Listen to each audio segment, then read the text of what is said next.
You're listening to the Josh and Friends podcast. Suzuki Samurai. You remember that little Jeep? Yeah. Small, not worth anything. I don't think you can find one in a wrecking yard now. We were giving one away at the radio station, convertible, real nice, had wheels on it, rims, beautiful little Suzuki Samurai. Yeah. And it was a Sunday, and if anybody knows Crenshaw Blvd in L.A. in California, on Sundays they cruise. Right. And the movie, Boys in the Hood, they showed the guys cruising on Crenshaw. Well, we used to have the curtains open and you could see the cars going by. That's a real deal, dude. For years, I'm thinking like 40 years. You can go Sunday, 2 o'clock tomorrow. Right.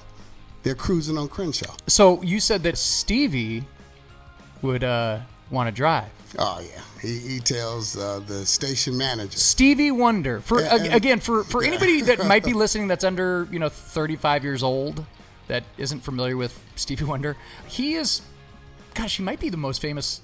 Him and Ray Charles are the most famous blind people maybe ever.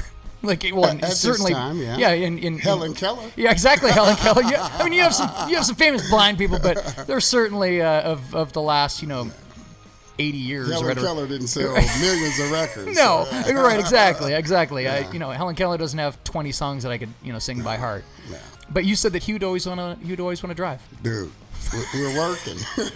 I want to drive, Right. I love these stories. We're like, about it. So what would happen? Would he actually drive, or would this be something that you're like, okay, haha, funny, like? We want to take you for a ride. So we all get in the Suzuki Samurai that we're giving away. Yeah. And so we're doing Crenshaw. Everybody notices Stevie Wonder's in the ride.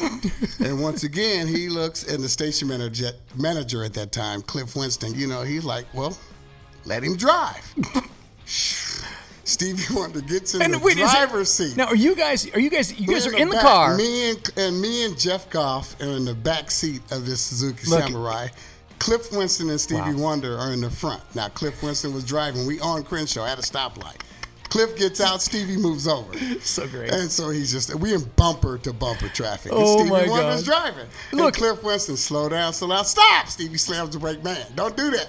We in the back just this is so amazing. So Look, it was just weird. Here's why it's so amazing, because either way, it's a great story. If you get in a bad accident, Stevie Wonder was the driver. Nobody would believe it. But even if they did, it would be like the greatest story ever. You're like, I got in a bad accident. Oh shit, how'd you break your arm? Stevie Wonder was driving.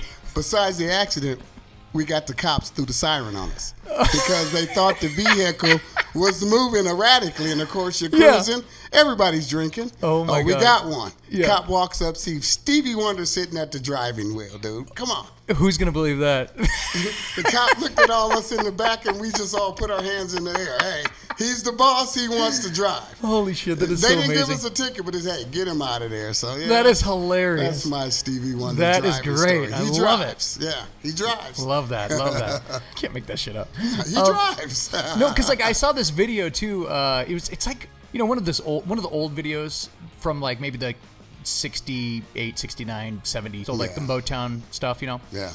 He's sitting in the back of a convertible, and they're going through, like, it looks like the backdrop of Washington, D.C., and he's kind of like singing up in the air. But I'm like, oh, he loves his cars. And I'm like, all I could think of was like your stories about Stevie. And there's not to Stevie is a great guy, man.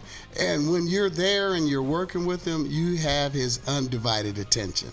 And that just kind of separated him to me from other stars that I've met in radio. Because most of the time, they looked at us radio guys, just a radio guy. Right. Stevie treated us like people. That's awesome. So you were pretty young when you were working there? Well, or how old were you there at that time? Because you went to you did the Navy. I went to the Navy first before I went to college. Yeah, so I was 25 when I went to college. Oh, cool. So you have like a little bit of a seasoning to you. I had a lot of friends in college because I could go buy some liquor, Right. And you're definitely that guy, Mr. Party guy over here. This is my list. If you can cover this, I can buy yours. Sometimes people are like, really? I'm like, really? So I had to find the right guy. Oh, gosh, the good old days. Who cut your hair? Stevie Wonder?